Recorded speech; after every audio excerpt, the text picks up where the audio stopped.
Haleluya, shalom kepada semua sahabat-sahabat saya. Kalau kita perhatikan hari-hari ini, baik dalam media-media sosial, juga dalam media-media elektronik, dalam beberapa pemberitaan, diberitakan tentang bagaimana meningkatnya kejahatan. Ada banyak pembunuhan terjadi, pengerusakan terjadi, ya, dan penipuan juga terjadi, pembunuhan di mana-mana terjadi. Saya katakan bahwa itulah tanda bagaimana air Saman memang semakin meningkat tingkat kejahatannya. Dan dalam beberapa waktu ke depan kita akan melihat tentunya dari firman Allah tentang penyebab kejahatan. Saya akan bacakan hari ini dari Markus pasal 7 ayat 21 mulai. Sebab dari dalam, dari hati orang timbul segala pikiran jahat, percabulan, pencurian, pembunuhan, perzinahan, keserakahan, kejahatan, kelicikan, hawa nafsu, iri hati, hujat, kesombongan, kebebalan. Semua hal-hal jahat ini timbul dari dalam dan menajiskan orang.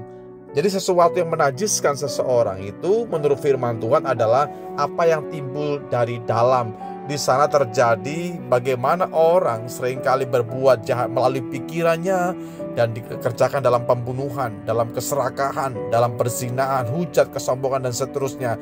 Anda bisa lihat di sana bagaimana sesungguhnya seringkali kita bertanya mungkin, mengapa dunia ini penuh dengan kejahatan? Mengapa selalu ada perang? Dan kita bisa lihat hari-hari itu juga perang, saudaraku. Mengapa ada pembunuhan? Tega sekali orang bisa membunuh temannya, membunuh pasangannya, membunuh teman yang hari-hari bertemu. Kok tega sepertinya? Dan juga ada korupsi yang meningkat, dan korupsi tentunya hal yang kita bisa saksikan di mana-mana, dan berbagai macam kejahatan lainnya. Dan seringkali kita bertanya, mengapa hal itu terjadi? Apakah kejahatan disebabkan karena lingkungan, apa karena kemiskinan, atau juga mungkin ada tekanan-tekanan sosial? Dan firman memberikan jawaban yang lebih dalam lagi buat kita. Sesungguhnya bagaimana kejahatan berasal dari dalam hati. Jawabannya itu, saudaraku, Yesus menekankan bahwa kejahatan tidak berasal dari luar, tetapi dari dalam hati manusia, ya, bukan juga dari lingkungan. Dan seringkali hal-hal demikian terjadi di sekitar kita. Lingkungan kita jahat, bukan lingkungan yang menentukan seseorang menjadi jahat, tapi pilihan hatinya lah yang membuat dia melakukan tindakan seperti itu. Sekalipun Anda dalam lingkungan yang penuh dengan kejahatan, tapi kalau hatimu tidak memilih untuk menentukan berbuat jahat, tentunya Anda bukan menjadi bagian dari kelompok seperti itu. Bapak Ibu saya kasihi, kejahatan, misalnya ada iri hati di sana, kesombongan, hawa nafsu, kebencian akan sesama kita, itu berakar dari hati, ya, yang tidak diserahkan kepada Tuhan. Dan hati itu sangat-sangat rawan, dan perlu kita mengerti, jagalah hatimu dengan segala kewaspadaan. Menjaga hati artinya setiap kita menjaga perilaku, menjaga tindakan, menjaga sikap kita, dan mengantisipasi hal-hal yang bisa terjadi lebih luas lagi dari kontrol hati seperti itu. Kuncinya adalah setiap kita, mari kita belajar melihat diri kita masing-masing. Siapa kalau menekankan ego kita, kalau kita belajar untuk menguasai ego kita, saya percaya kita bukan menjadi orang-orang yang gemar berbuat jahat. Tapi ketika hatimu diserahkan kepada Tuhan, pikiran kita mau serahkan dalam tangan Tuhan, maka pikiran-pikiran Kristuslah yang berkuasa, yang bertata bagi setiap kita.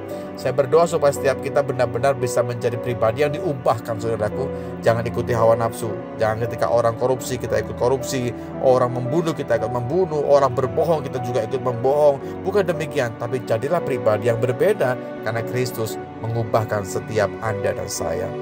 Terima kasih Bapa dalam sorga buat firman yang bisa kami terima saat hari ini, Tuhan. Firman-Mu menguatkan kami, mengarahkan kami, menegur kami, Tuhan, supaya kami juga bisa menjaga hati yang di dalam hidup kami, Tuhan. Kami tidak membiarkan hati kami dikontrol oleh iblis. Kami tidak mau membiarkan hati kami dikuasai oleh kegelapan, tapi kami menyerahkan hati kami untuk dikuasai, diterangi oleh firman-Mu. Dan firman-Mu yang akan memberikan teladan buat kami, arahan buat kami, bimbingan buat kami. Selama-lamanya firman-Mu dan kuasa-Mu yang menuntun hidup kami, ya Tuhan. Di akhir zaman ini, biar kami tidak terlena dengan semua hawa nafsu. Kami tidak terlena dengan kehidupan dunia, tapi kami membawa hati kami mendekat kepada Tuhan, serupa segambar dengan Yesus. Di dalam berkat nama-Mu, Yesus Tuhan, kami sudah berdoa dan bersyukur. Haleluya. Amin.